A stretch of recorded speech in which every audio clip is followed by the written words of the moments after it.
Alors maintenant, si je passe au groupe P de 1.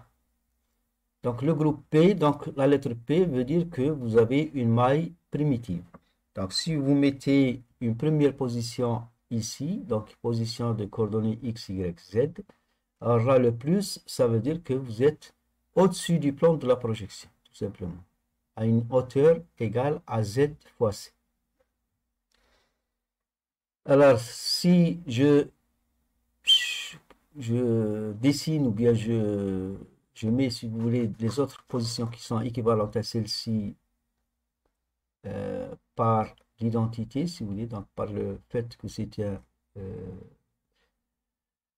c'est un réseau mode P, donc les voici. Et ensuite, je sais que j'ai aussi un groupe, dans ce groupe, j'ai un axe de 1. Donc cet axe de 1, il est parallèle à B. Donc là aussi, nous sommes dans le système monoclinique. Hein. Donc dans le système monoclinique, les axes 2 ou de 1, on les prend parallèles à B. Et les miroirs, on les prend perpendiculaires à B. Donc vous avez ici donc l'axe de 1. Alors l'axe de 1 qui se trouve ici, il va se retrouver ici en bas aussi. Parce que ce côté-là, c'est le côté du bas, si vous voulez, d'après notre figure là. C'est le côté en bas, ça c'est le côté en haut. Hein. Mais le côté en bas ici, c'est le côté en haut de la maille qui est au-dessous. Hein, qui est en dessous là. Donc là, ces deux côtés-là, si vous voulez, sont équivalents. Donc on va retrouver les axes de 1 selon ces deux côtés. Alors maintenant, si je veux appliquer l'axe de 1 à cette position, donc je vais faire une rotation de pi, hein, de pi sur 2 si vous voulez. Donc c'est pi. Donc je vais obtenir une position équivalente ici avec un moins parce que ici la position elle était en avant du plan. Quand vous faites une rotation de pi, elle passe à l'arrière du plan. Donc avec la même distance de part et d'autre du plan. Mais ce n'est pas la position finale parce que dans un axe de 1, on fait une rotation suivie d'une translation.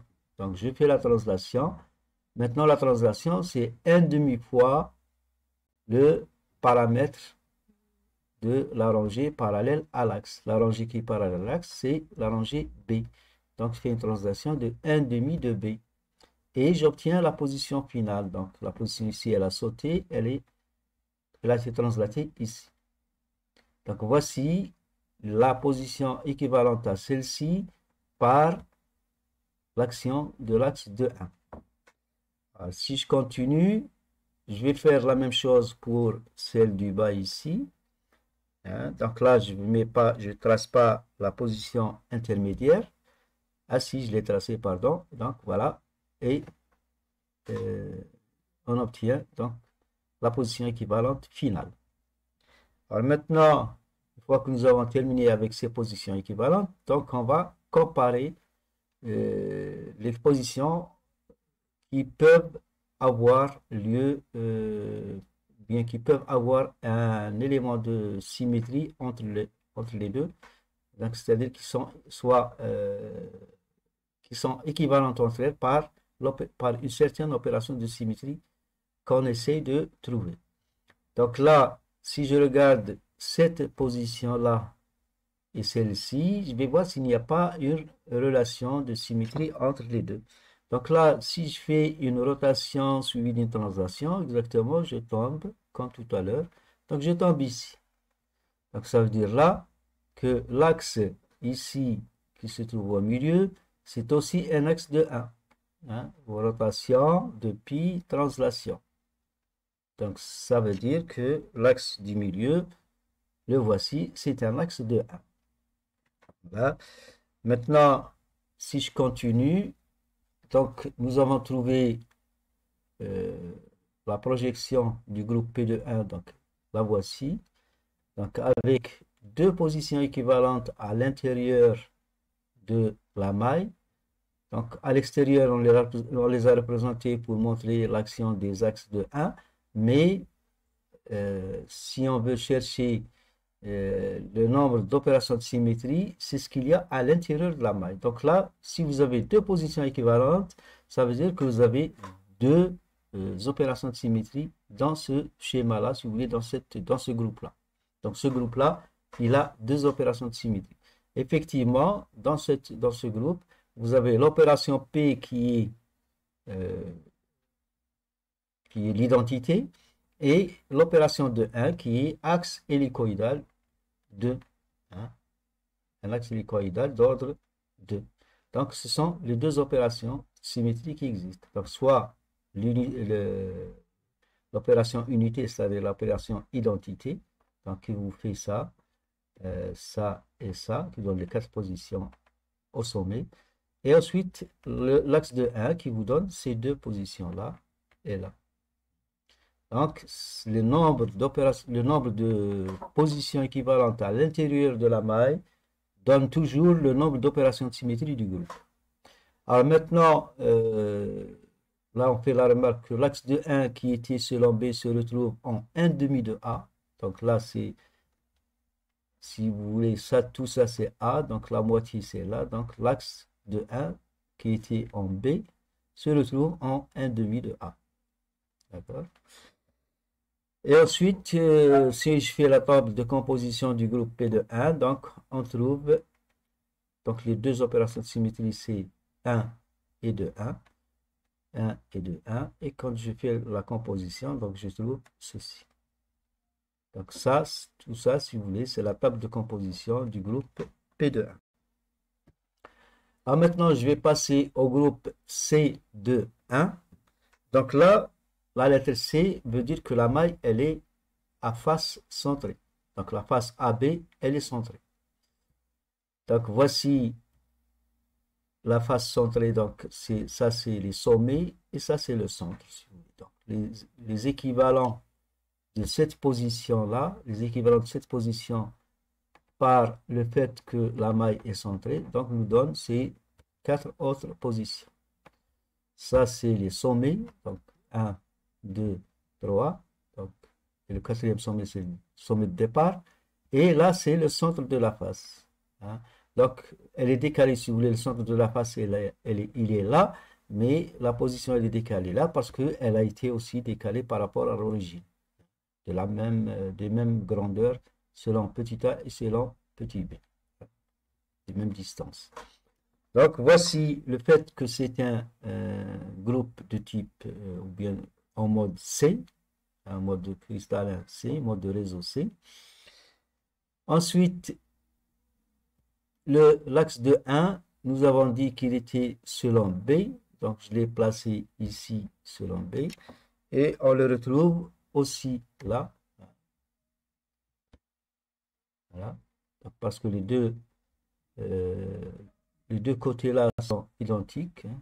C'est le côté B toujours.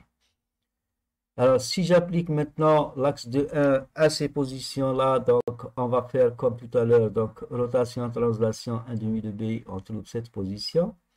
Si je fais pour la position qui est en bas, donc voilà, on retrouve la deuxième position. Et là, je remarque que,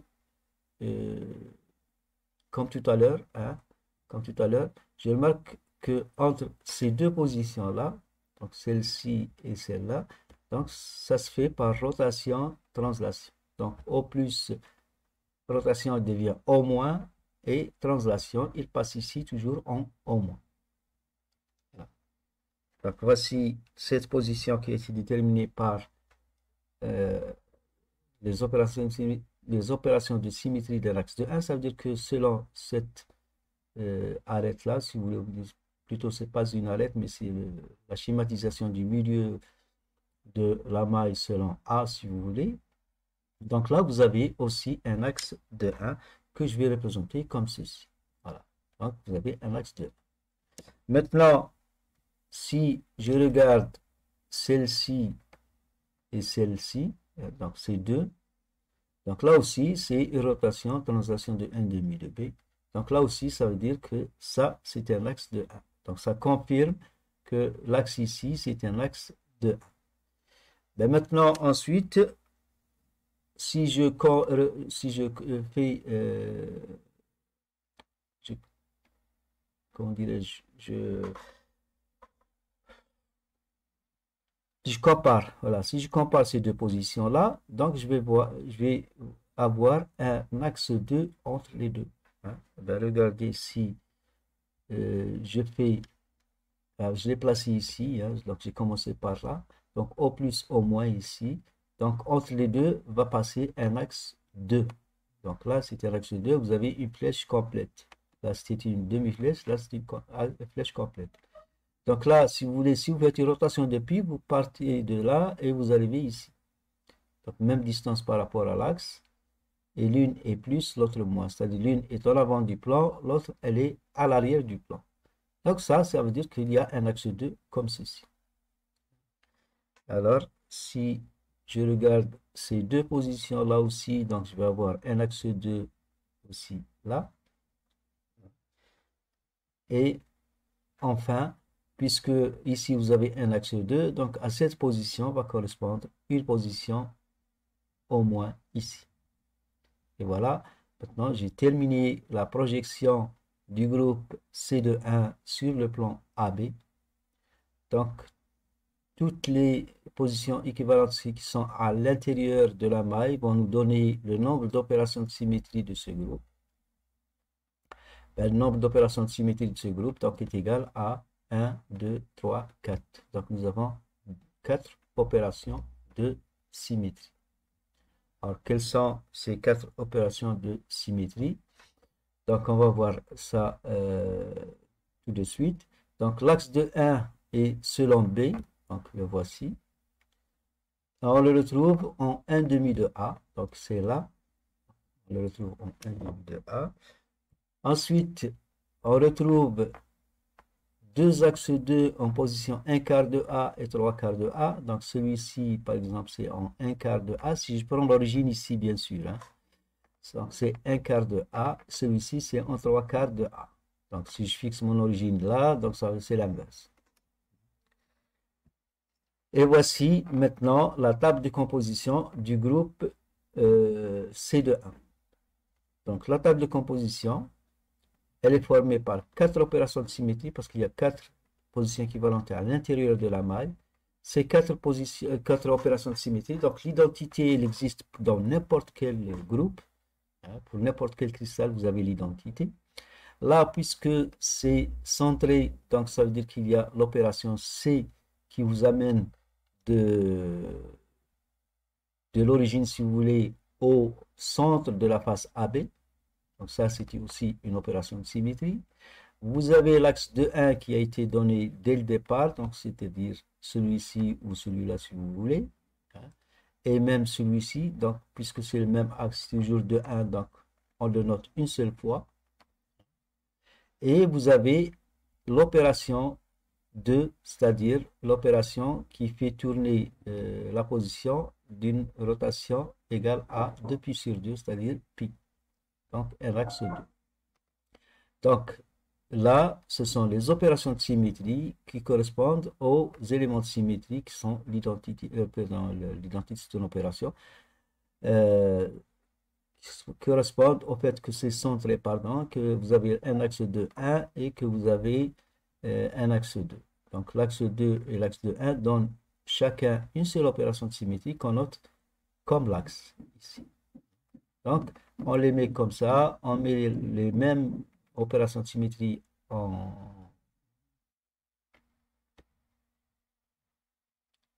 comment dire en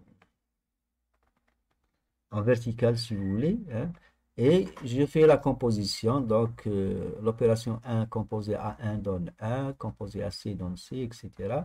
Et vous formez ou bien vous remplissez tout ce tableau. Hein.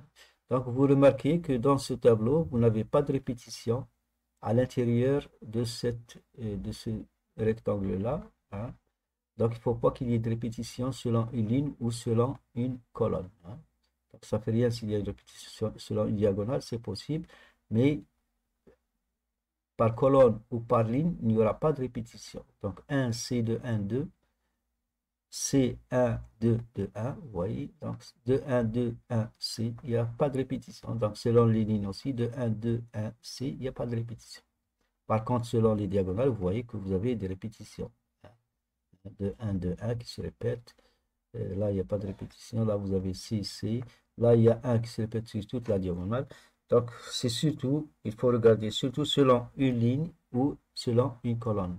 Si vous trouvez qu'il y a répétition, ça veut dire que votre table est fausse. Vous avez fait une erreur quelque part.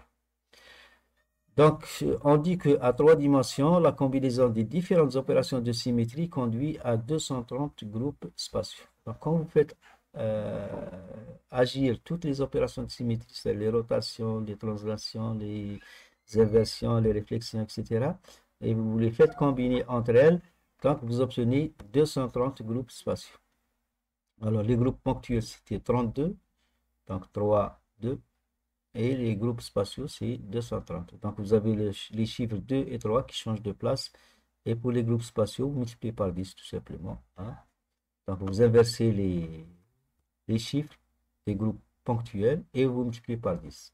Hein, ça, je vous le donne pour mémoriser, si vous voulez, méthode mnémotechnique pour mémoriser le nombre de groupes spatiaux. Le chiffre 32, ou bien le nombre 32 pour les groupes ponctuels, il est mémorisable, si vous voulez, sans problème. Hein, pour trouver le nombre de groupes spatiaux, il suffit d'inverser les chiffres et de multiplier par 10. Voilà. Donc maintenant, le nom d'un groupe spatial est le même que celui du groupe ponctuel dont il dérive, complété par des indications relatives aux opérations de symétrie avec translation. Alors, la première lettre, elle indique le type de réseau. Donc, vous trouvez toujours dans un groupe spatial, dans son nom, la première lettre, c'est soit P, soit I, soit F, soit A, soit B, soit C, soit R. R pour le rhomboédrique. Les axes de rotation sont parfois remplacés par des axes hélicoïdaux. Donc, dans les groupes ponctuels, vous avez soit des axes propres, soit des axes impropres. Mais vous n'avez pas des axes hélicoïdaux parce qu'il n'y avait pas la translation. Donc, dans les groupes spatiaux, on peut trouver des fois, si vous voulez, que le nom du groupe ponctuel, on lui ajoute une lettre et on remplace un axe de rotation propre ou impropre, on le remplace par un axe hélicoïdal. Des fois aussi, on remplace les miroirs par les plans de glissement. On va voir des exemples si vous voulez. Quand on aura des exemples, je vous fais remarquer ça. Alors maintenant, les exemples de groupes ponctuels et des groupes spatiaux dont ils dérivent. Donc, on ne va pas faire tous les groupes spatiaux, mais un certain nombre, si vous voulez. On va le faire pour le triclinique et le monoclinique. Donc, le triclinique, vous avez le groupe 1, il lui correspond le groupe spatial P1. Donc là, nous avons ajouté tout simplement la lettre P, parce que le triclinique est toujours primitif.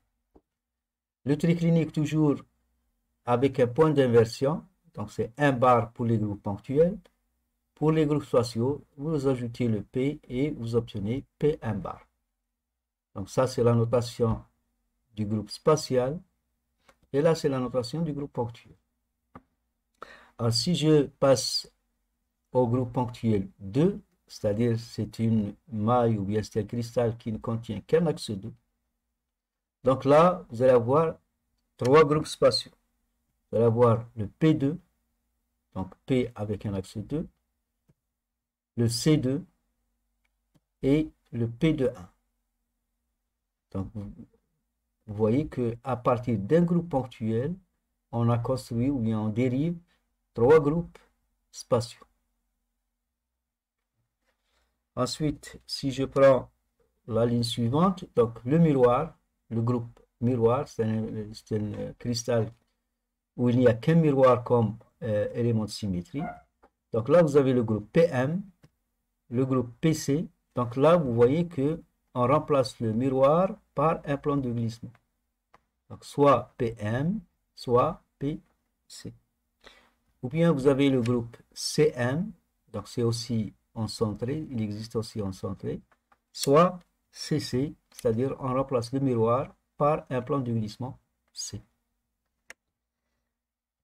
Ensuite, pour l'axe 3, on va voir le P3, donc c'est clair, le P3-1, le P3-2 et le R3.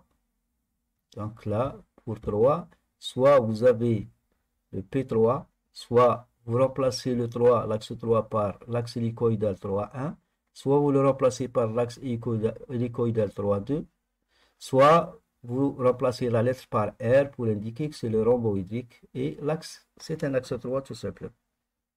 Donc le groupe 3, le groupe ponctuel 3 va nous donner 4 groupes spatiaux. Et là aussi, on avait 4 groupes spatiaux. Alors maintenant, pour l'axe 4 bar maintenant, par exemple pour le groupe, pardon, 4 bar, c'est-à-dire que là, la maille contient un seul axe qui est l'axe 4 bar. Alors, c'est un axe impropre. Donc, on va obtenir P4 bar comme groupe spatiaux. Donc, on va obtenir P4 bar, I4 bar. Donc là, on peut avoir le mode I, c'est-à-dire une maille centrée, de corps centré. Donc, il n'y a que ces deux-là pour le 4 bar. Pour le 6 bar, le groupe 6 bar, on va avoir P6 bar tout simplement. Et si je prends le 4 sur M, 2 sur M, 2 sur M, donc là, on va avoir, pardon, 20 groupes spatiaux. Donc, je les cite, je ne vais pas tous les citer parce que ça fait un grand nombre, hein, mais je vous donne quand même le nombre. Donc, vous voyez que lorsque la symétrie, là, c'est le tétragonal, donc quand la symétrie augmente, le nombre de groupes spatiaux augmente. Hein, donc, jusque-là, j'avais 1, 2 ou 3 ou 4. Hein, et quand la symétrie a augmenté, donc vous avez des miroirs, vous avez des axes 2, vous avez un axe 4, donc ça passe à 20 groupes.